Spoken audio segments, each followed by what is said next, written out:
plus vitamins and minerals to give your baby the strength and protection it needs. Zinc, the power behind your baby's intelligence, helping your little one grow up smarter and wise. Selenium, the protector of your baby's immunity so that he can fight disease. Vitamin D, to give your baby healthy bones and teeth and to make him grow strong and powerful. Discover these 3 superpowers in the new Nutralac Immunoprotect formula. For inquiries about Nutralac Immunoprotect, contact Fawani Enterprise, Banjul on 7191815. Nutralac, everything your baby needs to grow. Hero Baby Milk is now available in the Gambia. Hero Baby is a leading brand of baby food in different countries of Europe. Hero Baby is produced under the most modern and secure processes to guarantee to mothers that they are giving their babies the highest quality product. Hero Baby counts on its own Institute of Infant Nutrition, supported by the most important health professionals and organizations worldwide, so the correct ingredients are used towards each stage of a baby's development. Hero Baby, always the best for your baby.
Hello, good evening. You're watching us live from the Gambia Radio and Television Services, and this is the news coming to you straight from Banjul, also coming up.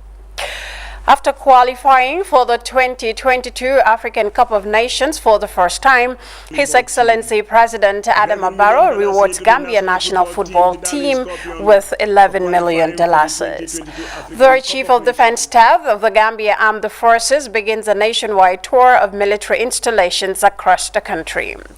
And delegates from different parts of West Africa gathered in Banjul for a 2-day sub-regional conference on the domestication of atrocity prevention. And plus, the United States Ambassador to Banjul, Richard Carl Pascal, calls on the Minister of Foreign Affairs, Dr. Mamadou Tangara, in Banjul. Now, elsewhere, Libyan Foreign Minister Najla El Mangouj over the weekend visits Cairo for a bilateral discussion. Of these and many other stories coming ahead in the news, I am Fatou Janimbai, and many thanks for joining us.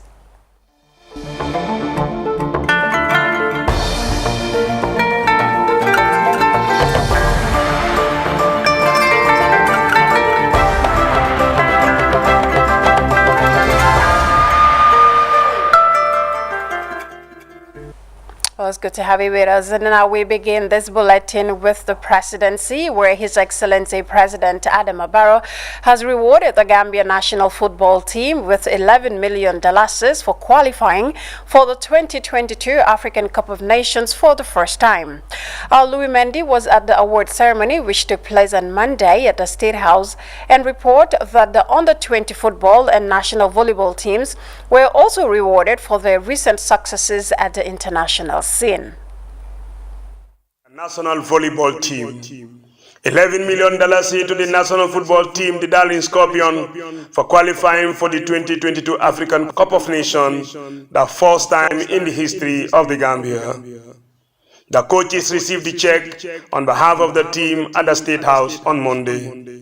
Sports Minister Bakari Baji said the development is an indication of the political will on the part of the government to support sports and youth development in the country. We might not have it all, and we might not be able to meet all the demands at all times. But our wish is that if you give us a budget for 100 million, that we'll provide 100 million and give it to you. But governments don't operate that way. Governments operate based on the needs or competing priorities. And if you have a health sector that you need to develop, and you have an education sector that you need to develop, or an education agricultural sector, the same thing goes for the sports sector. But in the balance, we put it in the scale. There are some definitely that might be more of priorities. And this is the struggle that we face as a government. But notwithstanding, in the last 3-4 years, all of you will admit that the government of the Gambia have been doing more than what was being done before. A check amounting to $2.5 million was also given to the Gambia Under-20 football team.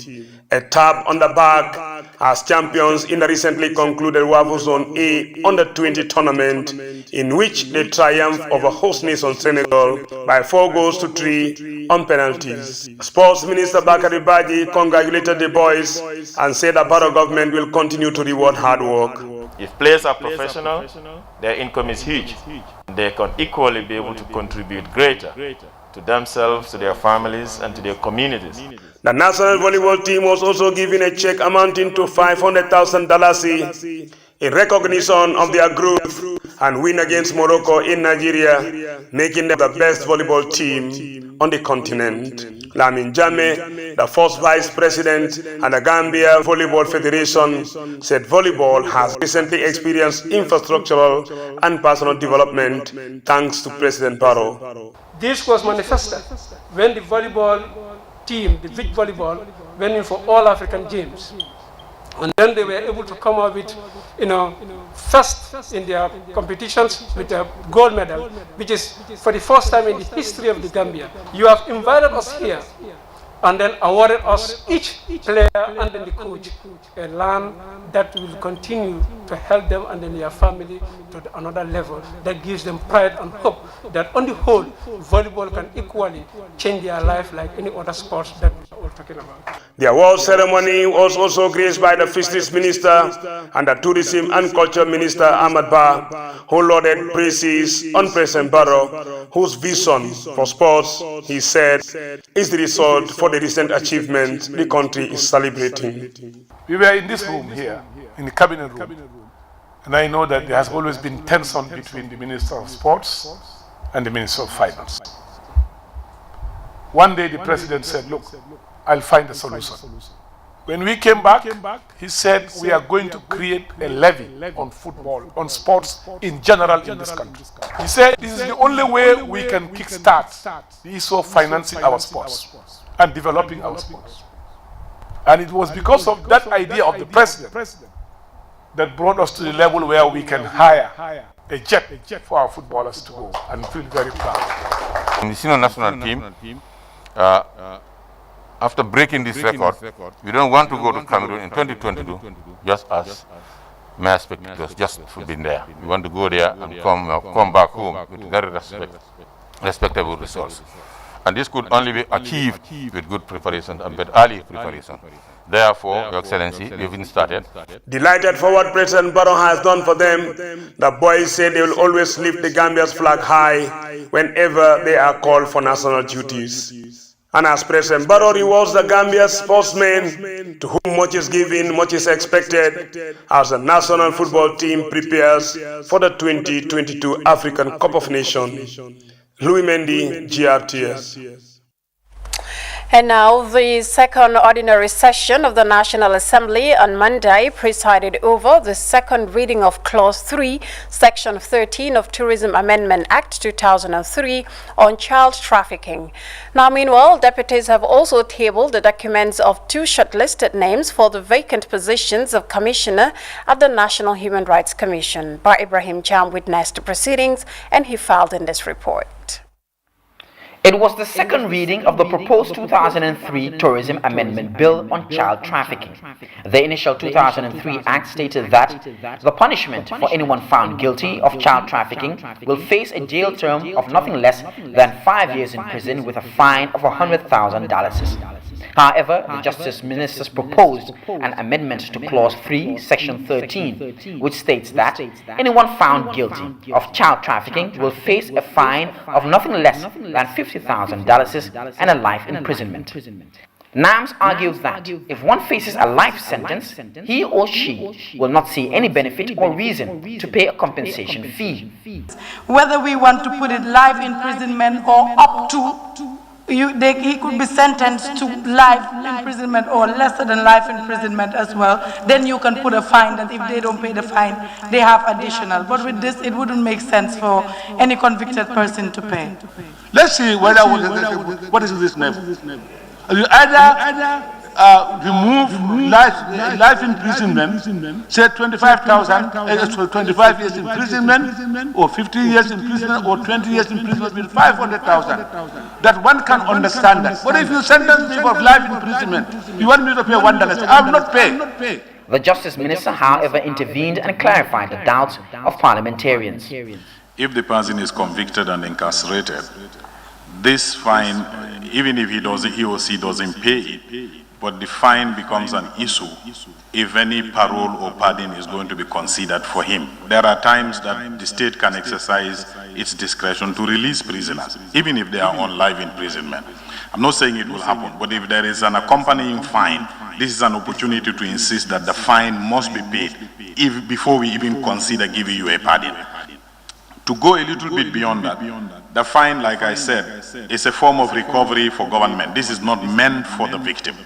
If we are minded to compensate the victim, we either have to put a clause there, but usually on our current criminal procedures, victims usually can initiate another civil proceeding to claim for compensation in a civil suit. But the civil procedure also allowed the court, the convicting court, to exercise its discretion and order for compensation. So prosecutors can make an application for compensation, which will be treated completely different from the fine. But the fine prima facie is go to the state, not for the victim. We can execute against their properties, even while they are serving jail time. So this fine have a very useful purpose. If they are fined 500,000, they may not willingly pay it. But remember, this is money due to government. Government can execute it. If we know that, for example, they have a luxurious car lying somewhere or they own a property, we can go after that property and execute this fine against that property, and government will still make money while in the meantime he is serving his life in jail. Clause 3, Section 13 of the 2003 Tourism Act on child trafficking, which was adjusted, captured that if a man or a woman is found guilty of child trafficking, he should be fined with nothing less than $100,000 and serve a life sentence. The Speaker of the National Assembly tasked the Justice Minister with the standing orders to return to the Assembly on Monday, 28th June, with a printed version of the amendment bill for its third reading. Before ending the session, the Justice Minister also tabled a motion for the two shortlisted names for the vacant position of Commissioner at the National Human Rights Commission. NAMS requested for it to be referred to the Public Appointments and Human Rights Committees for further consideration. Musubakoto Sawo and Halimatu Diba are the two shortlisted candidates for the top job. Reporting for GRTS News, I'm by Ibrahim Chan. And now, the United States Ambassador to Banjul, Richard Carl Pascal, on Monday called on the Minister of Foreign Affairs, Dr. Mamadou Tangara. As GRTS's Modu Bajan reports, the closed-door meetings seek to enhance several facets of existing bilateral relations between Banjul and Washington. Speaking to GRTS after a closed-door meeting with the Minister of Foreign Affairs, Dr. Mamadou Tangara, the U.S. Ambassador to Banjul, Richard Carlton Pascal Tree, said their discussions included issues of mutual interest like development cooperation regarding the bilateral relations of the two countries. Thank you. I appreciate the opportunity to speak with the Honorable Foreign Minister about issues of mutual importance to include not only in our bilateral relationship and the many different aspects of that, as we are negotiating additional additional agreements for development assistance to include USAID and the Millennium Challenge Corporation and expanded activities in those realms.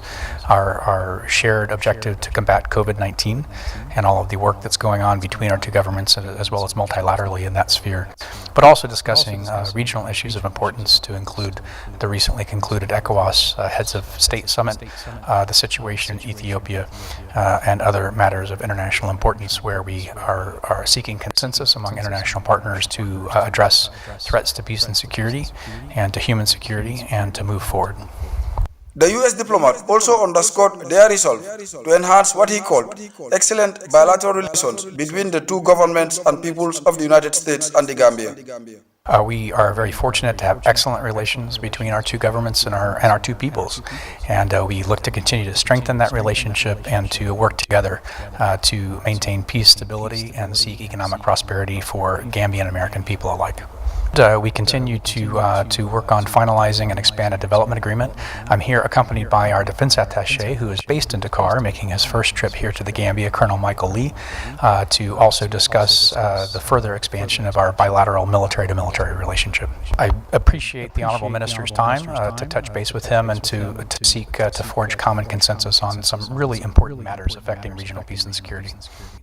A career diplomat since 1991, Ambassador Richard Carlton Pascal Tree, who presented his credentials to His Excellency President Adama Barrow on April 9, 2019, said the U.S. is poised to see more fruitful relations binding Banjul and Washington. Modu Bajan, GRTS. And now elsewhere, the Chief of Defense Staff of the Gambia Armed Forces, Lieutenant General Yakubu Adrame, accompanied by a high-power delegation, have begun a nationwide tour of military installations across the country. The tour is a second leg of such a tour since his appointment as the Army Chief, which seeks to discuss issues of concern affecting effective execution of duties. Details of that report will air in our subsequent bulletins. And now we move to some regional security and safety efforts as Kofi Annan International Peacekeeping Training Center is holding a two-day conference in Banjul. The conference, attended by delegates from different West African countries, is meant for the domestication of atrocity prevention norm. Ibrahim Ajal covered the opening ceremony, and this is his report. Delegates from West African countries converge for a frank discussion, seeking a proactive approach in preventing crimes against humanity. The focus is to domesticate prevention mechanisms, urging state authorities to take responsibility in prevention and control of human rights crimes, most of which are said to be politically motivated. Hussein Tomasi, Solicitor General and Legal Secretary at the Ministry of Justice of the Gambia, and Major General Francis Ofori, Commandant at the Kofi Annan International Peacekeeping Training Center, respectively called for greater commitment in tackling crimes against humanity in Africa. We have not yet, as Africans, put in place the mechanism to try and punish perpetrators of war crimes, genocide, crimes against humanity, and other egregious crimes, and to do justice for victims of these crimes. The African Court on Human and People's Rights has no jurisdiction over international crimes. In Africa generally, states have been slow in creating the enabling spaces and effective national mechanisms for atrocity prevention. Thus, the pace of implementation of the norm is outmatched by the incidence of war crimes and crimes against humanity unfolding on the continent. The Banjul Conference was conceived in light of increasing crimes in the sub-region and beyond. However, officials hailed the Gambia for taking exemplary steps against crimes committed nationally and internationally. Gambia in the past years has also been very active as far as bringing perpetrators of atrocity crimes to justice, and that reflects in the landmark case that was brought against the government of Myanmar. So we had no doubt at all that the Gambia was a very fine and very effective location for propagating the message of atrocity prevention. The success of your elections in December is a crucial indicator that Gambia can still be a leader in democratic processes. Now you know, and I know, that almost every election that has taken place in the last 18 months in West Africa has had some difficulties. The domestication move is said to be crucial, but what is expected from ECOWAS as a sub-regional bloc? Serinka is attending the conference for the ECOWAS Commission. ECOWAS must strengthen its capabilities to engage in the prevention, management and settlement of local conflicts of low intensity by providing mechanisms to strengthen the regional architecture of peace and security. Furthermore, ECOWAS needs to strengthen the capacity of member states to manage and resolve local conflicts of low intensity by developing national mechanisms in order to strengthen the national peace and security architecture. The conference is being funded by the government of Denmark.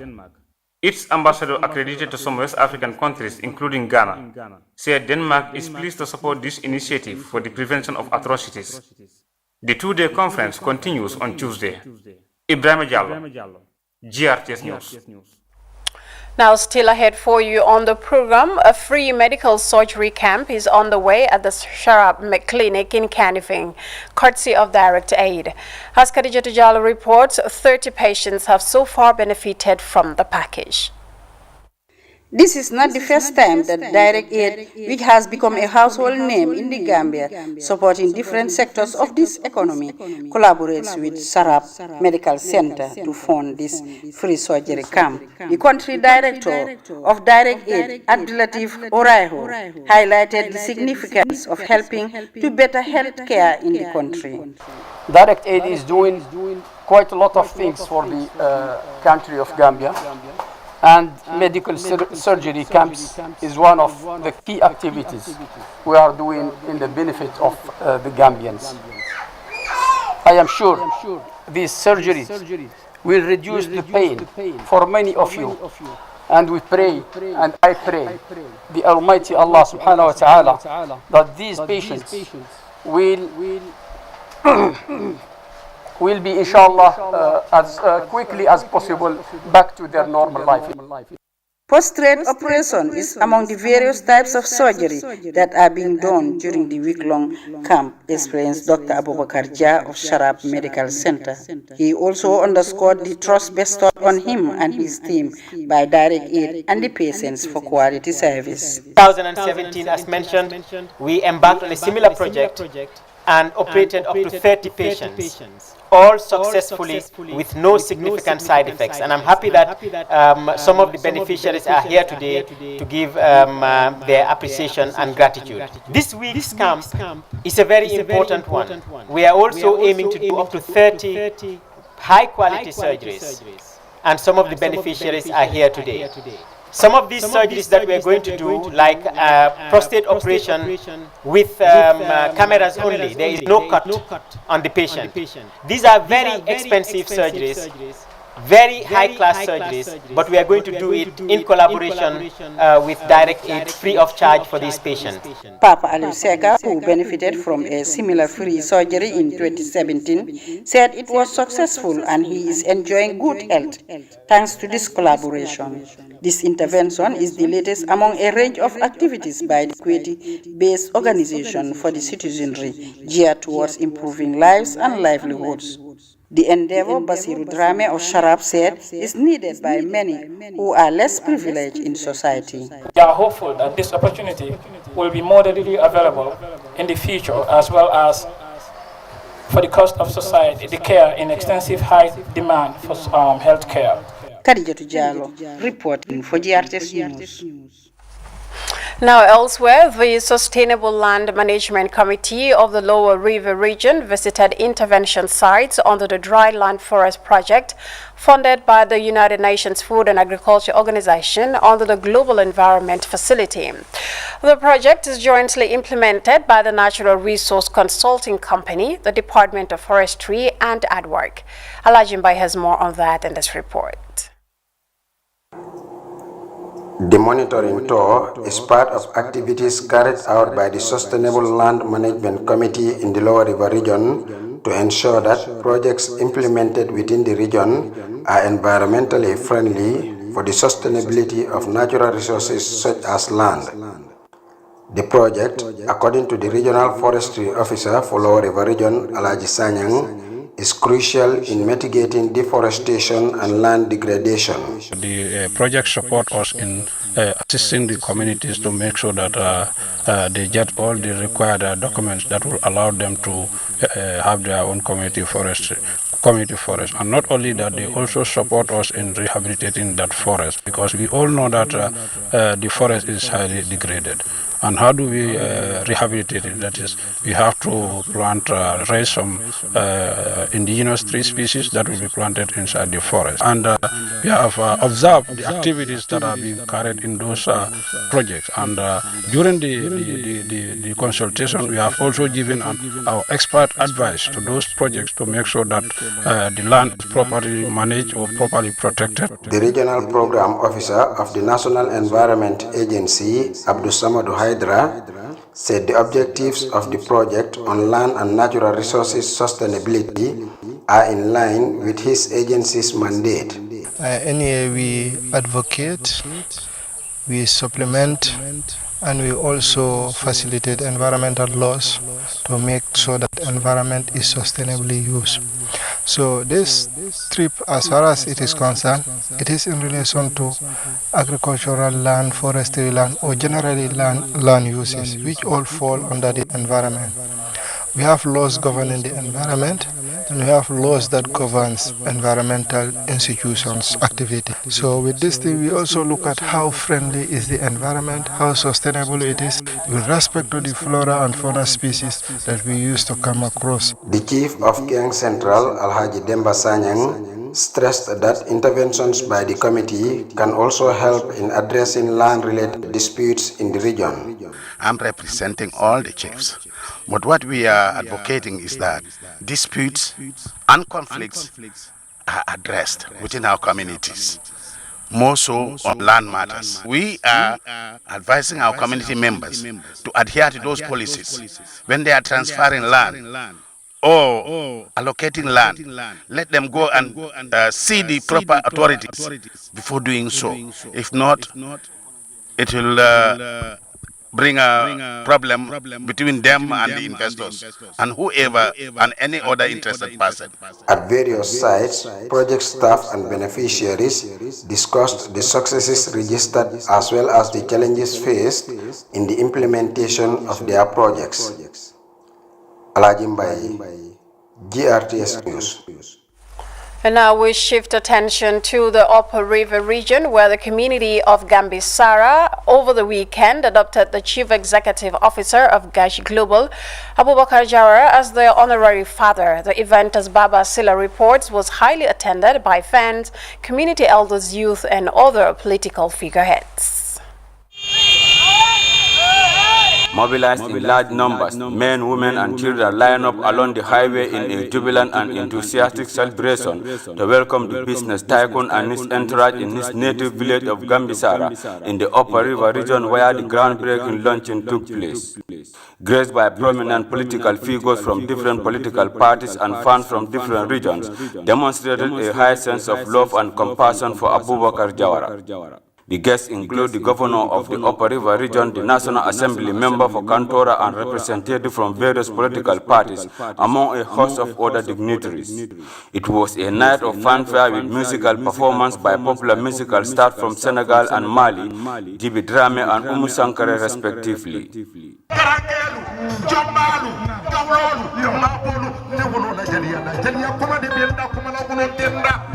The governor of the region, regional mobilizers, as well as the National Assembly member for Kantora district, all graced the occasion with a clear message of discipline and tolerance in order to promote the agenda of the association. The purpose of a fans club is to make sure that at least you do as expected, because there is a reason of forming the fans club, and I know the fans club must have their aims and objectives, and I know very well that the aims and objectives of the fans club, one one of them is to maintain peace and stability in this country. Whatever the case may be, I always say this, government cannot do it all, and government must always partner with the private sector. And as a result, if the fans clubs are able to partner with the private sector, that is going to help them to open up in a level that Abubakar and his company and other people will be able to help them to create job opportunity and the like. We are happy, that the meeting as planned is a success. They come in numbers. Since 3 o'clock, people are here. They didn't go. They stand resolute to wait for Abubakar Jawara to be here, and so therefore, from my perspective, from my point of view, it's a success. My advice is for them to keep the support, development that are in URR, for us to have more development. Escorted by heavy security, the Gambisara-born business tycoon and his entourage received a rousing welcome by the community, who stormed the main highway with motorcycles and horses leading the way to the launching ground. Abubakar Jawara expresses appreciation for the initiative and hope that members of the organization will be law-abiding and conduct themselves in a more respectful manner. Grateful today to be in my hometown, Gambisara, with all these wonderful people. They welcome me on my own hometown. It's really great to me. And I'm trying to create a lot of opportunity for young Gambians, especially youths and women. I create a lot of employment in this country, and we will continue to do that. So, what I'm going to advise my fans, let them know abuse anybody. The Chief Executive Officer of GAT Global, Abubakar Jawara, has been adopted as honorary father by more than 100 different associations, with representatives in almost all the communities in the Upper River region, including his native town of Gambisara.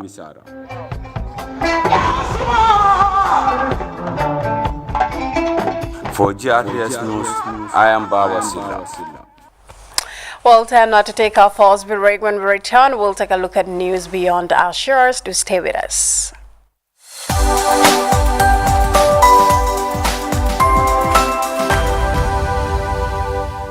TAF Africa Global is the first and biggest private estate developer in the Gambia and present in 7 other African countries. We take pride in leading innovation in all spheres of real estate sector in the Gambia and beyond. As such, we are launching the development of the first smart and modern office and retail towers in the Gambia called TAF Twins. The TAF Twins is located in the heart of the Kanifing institutional area and 10 minutes drive away from Banjul. TAF Twins is designed to have 5 floors of office spaces ranging from 50 square meters to over 1,000 square meters, with 2 elevators, central air conditioning, 24 hours electricity and water supply, with the ground floor reserved for banking, supermarket, restaurant and commission. For your bookings and reservations, please call now on 376-2333 or 776-2333. Thank you.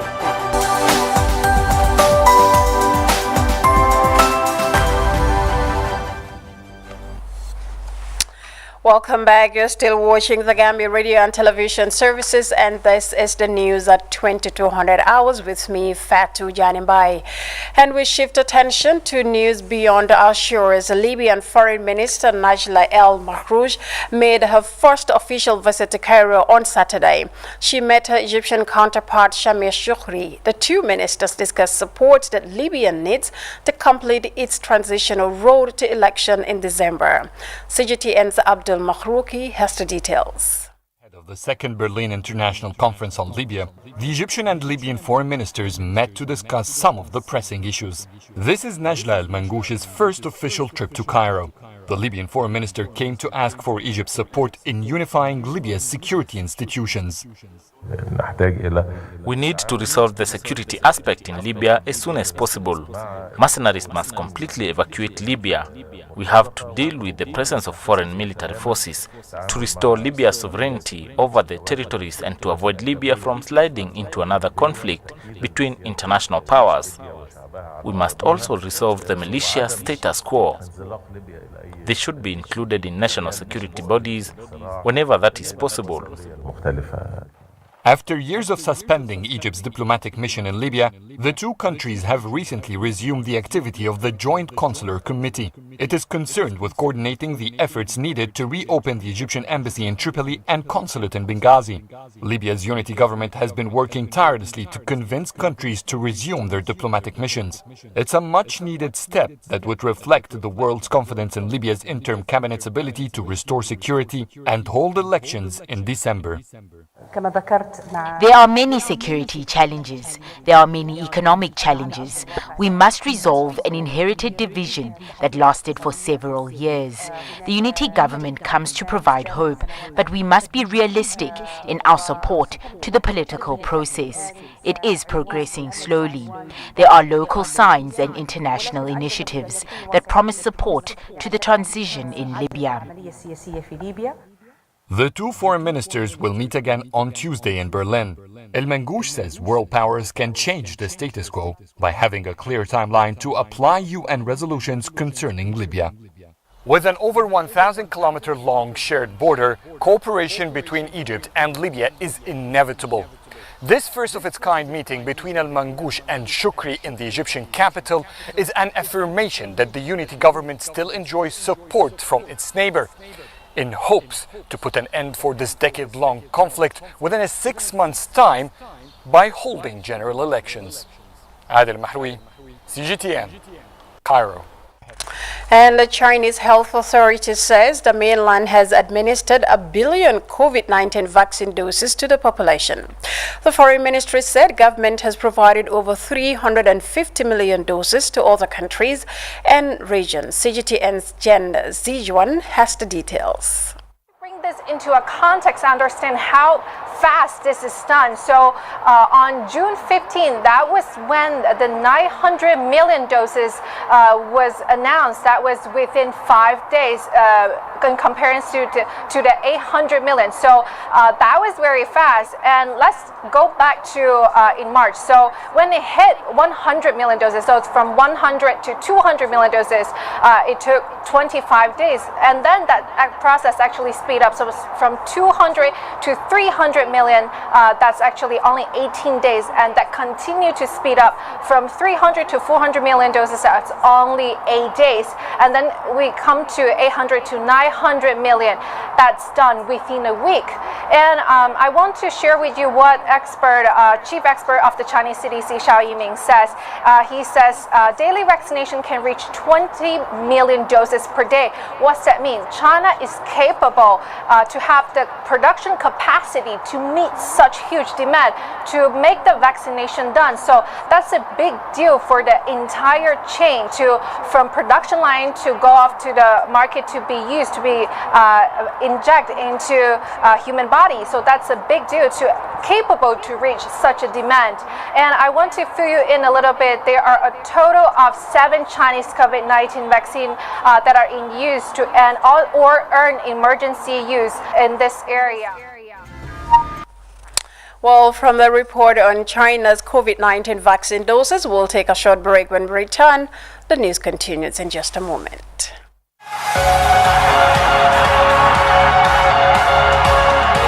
The much anticipated Euro 2020 football tournament has returned. Yes, the Euro tournament right at your doorstep. 24 teams all fighting for one giant trophy. Watch all 52 games live on GRTS, brought to you by your favorite GSM operator, AfriCell. And that's not all. Call or SMS 1010 to win millions of dollars and the Scorpions national team jersey after every game. Plus, you can win an air ticket to watch the African Cup of Nations live in Cameroon. AfriCell, in support of sports. Where AfriCell goes, nobody dares to follow. Welcome back to the news, and now a quick recap of our top stories once again before we end this bulletin of the news here on GRTS. Now, after qualifying for the 2022 African Cup of Nations for the first time, His Excellency President Adama Barrow has rewarded Gambia national football team with $11 million. The Chief of Defense Staff of the Gambia Armed Forces has begun a nationwide tour of military installations across the country. country. Now, delegates from different West African countries gathered in Banjul for a two-day regional sub-regional conference on the domestication of atrocity prevention. And the United States ambassador to Banjul, Richard Carl Pascal, has called on the Foreign Affairs Minister and Gambians abroad, Dr. Mamadou Tangara, in his office in Banjul. And elsewhere, Libyan Foreign Minister Najal al-Mahrouj over the weekend visited Cairo for a bilateral discussion. Now that's it from me, Fatu Janembai. Many thanks for joining us on the GRTS News. Until then, thank you for the pleasure of your company.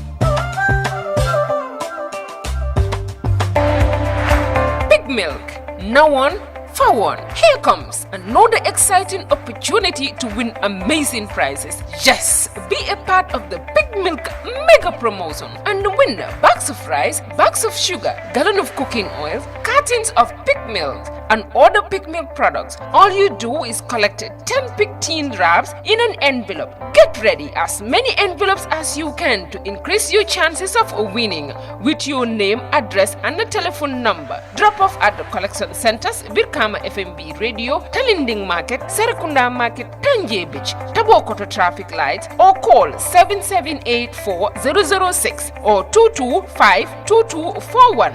When it comes to milk, it's gonna be pig. New look, same taste. For the first time in the history of the Gambia, Gambia Printing Publishing Corporation proudly introduces the Biliomatic exercise book printing machine. The machine has the capacity to print more than 20,000 books per hour. Yes! 20,000 books per hour. It also prints magazines, newspapers, calendars, flyers, normal books, and all kinds of printed documents plus items at affordable prices. With the Biliomatic printing machine, GPPC can now render high quality and non-size restricted printing service supply across the sub-region. Rush now and partner with GPPC for all your public and private printing service needs. Print with us today and you'd be offered highly professional, reliable and efficient service delivery by our team of experts. The Gambia Printing and Publishing Corporation is here to meet all demands and is reliable at all times. For more info, contact us on 437-4493 or 437-4402. GPPC is Gambian and it's yours. Imagine your life without connection.